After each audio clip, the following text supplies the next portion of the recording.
தெரிஞ்ச விஷயம் தான் இதுல பேச போறோம். பெட்ரோல் பல்க்ல வந்து மொபைல் பயன்படுத்தக்கூடாது அப்படிங்கிறது எல்லாருக்குமே தெரியும். பயன்படுத்தினா அது வந்து தீப்பிடிச்சிரும் அப்படிங்கிறது. அது மட்டும் இல்லாம இப்போ வந்து எல்லாருக்கிட்டையுமே வந்து ஸ்மார்ட் போன் வந்துருச்சு. ஸ்மார்ட் போன் வந்தது அப்படின்னா எந்த நேரமே நம்ம வாட்ஸ்அப், ஃபேஸ்புக் இதெல்லாமே பார்த்துட்டு இருக்கோம். இதனால என்ன பண்றோம், நம்மளுடைய மொபைல் டேட்டா வந்து ஆஃப் பண்ண மறந்துடுறோம். இந்த மொபைல் டேட்டா ஆன்லயே இருக்கிறதுனால அந்த மொபைல்ல இருந்து வெளியே வரக்கூடிய எலக்ட்ரோ மேக்னெட்டிக் ரேடியேஷன்னால நம்ம பெட்ரோல் போடும்போது அந்த பெட்ரோல் ஆவியாகி வரும்போது இந்த 2 நாளே என்னாகும், அந்த பெட்ரோல் வந்து தீப்பிடிக்கிறதுக்கு ரொம்ப வாய்ப்பு அதிகமாக இருக்குது. அந்த மாதிரி நடந்த ஒரு நிகழ்வை தான் இந்த வீடியோவில் நாங்கள் காட்டுறோம். இந்த வீடியோ பார்த்தீங்கன்னா கடந்த வாரம் 23ஆம் தேதி நடந்த நிகழ்வு தான்.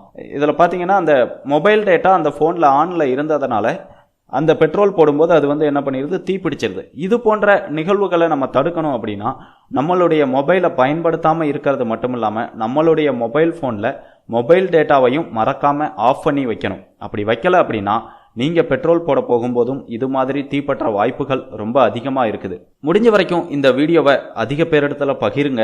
உங்களுடைய பகிர்வால எதிர்காலத்தில் நடக்க போகிற ஒரு விபத்தை தடுக்கிறதா கூட இருக்கலாம். மேலும்